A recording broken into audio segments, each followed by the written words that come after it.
pretty sure I was an asshole here, but we'll see. So, I, F30, am 8 months pregnant. I take public transport to work daily. I'm always exhausted cause I have to work extra time to be able to afford basic necessities. I take the bus to work every day and oftentimes it's packed, but I get lucky enough when decent folks volunteer their seats for me. Now I should mention that I don't use my pregnancy as an excuse to get what I want, but people just offer me their places by themselves, which is kind and sweet. Wednesday, I get on the bus like usual, but this time there's one empty seat.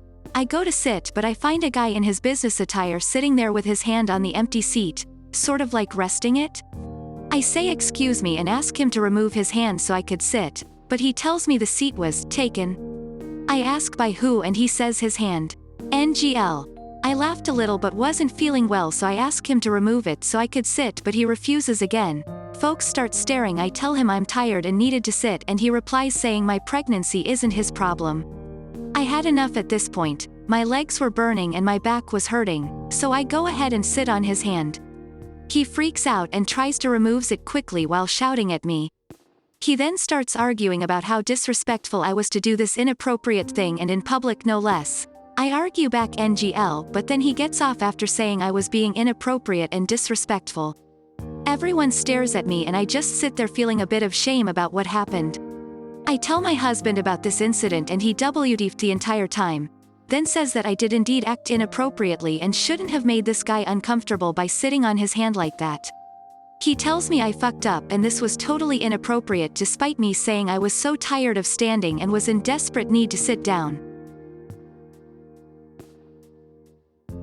Next story. Okay, I know the title makes me look bad, but read the story for context first. I, 27F, used to be in a long-term relationship with Tom, 34 meters. We dated for 2 years before I moved into his house and agreed that I would pay for utilities while he covered the mortgage and taxes. After being together for 4 years, I discovered that he was cheating on me when I walked in on him and the other woman after coming home from an out-of-town trip early. I was understandably angry, yelled at the both of them, and tearfully packed up some things and stayed at a friend's house for a week. When I came back, the locks were changed and Tom had blocked me on everything. It took a court order to get me back in, and by then he'd already sold or thrown away a lot of my things to appease his new girlfriend, and he knew that I didn't have enough money to fight him in court for all of it. I was really in a low place, and to make myself feel better I ended up having a one-night stand with a friend, Clark, 28M, and ended up pregnant. I was already officially out of Tom's house when I found out, and we were in zero contact, so I decided to test Clark first, and he was the father. Since Clark was the father and I didn't see the point in telling Tom that I was pregnant, and just started planning my life accordingly. Clark also inherited a nice house and insisted I live there to make things easier on my finances, as well as give us both equal access to our child. While I was out baby shopping, I ran into Tom's sister. She was completely surprised at how visibly pregnant I was. I made a quick excuse to leave with a vague and fake promise that I'd be in contact later. It was really just an awkward way to get out of an uncomfortable situation politely. A few days later, my phone was blowing up calls and texts from Tom asking me about the baby. I ignored him, but then he showed up at my parents' home demanding to speak to me.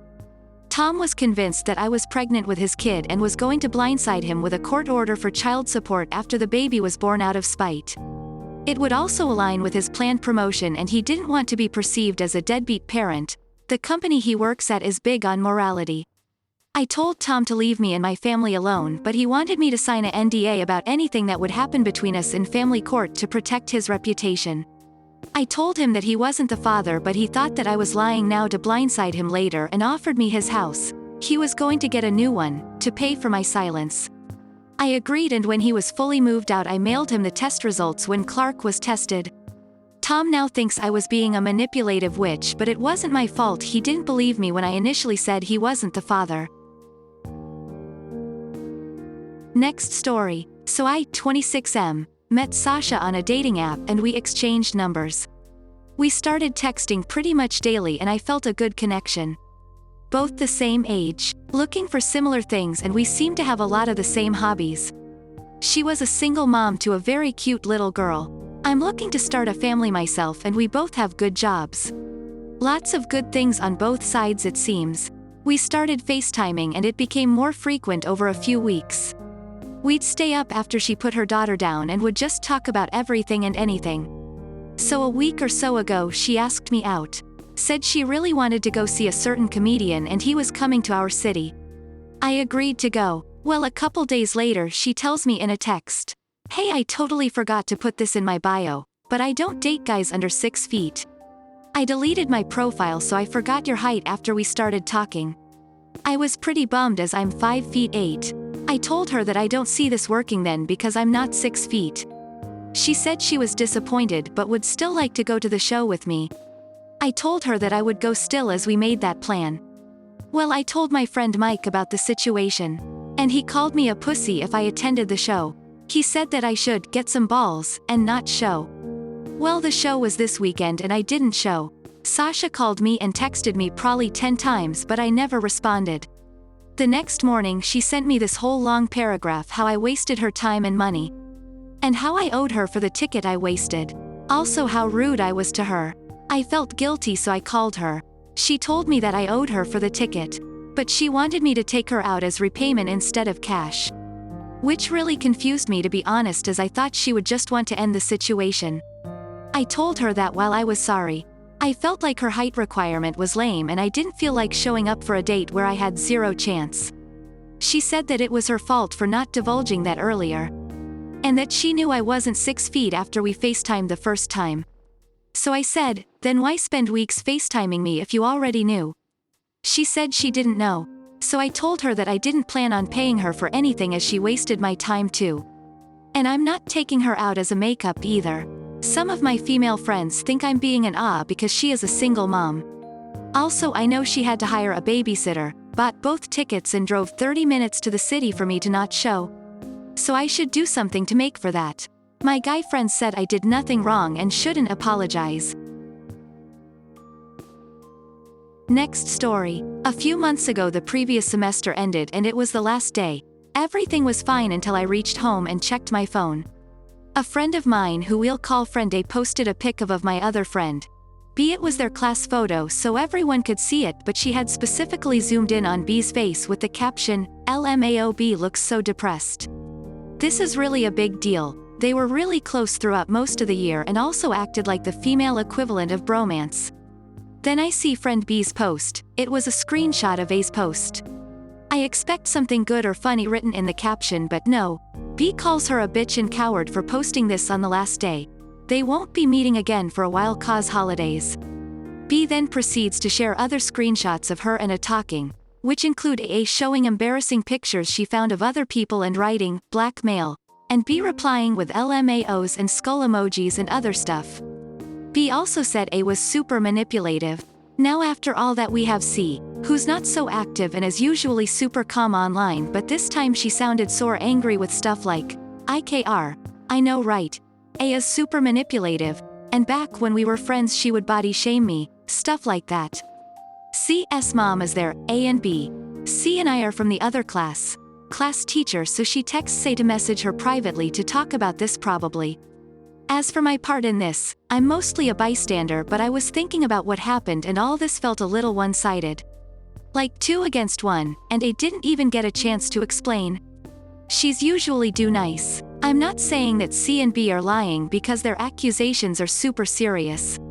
Also about the title, we had to come back to school again for exams.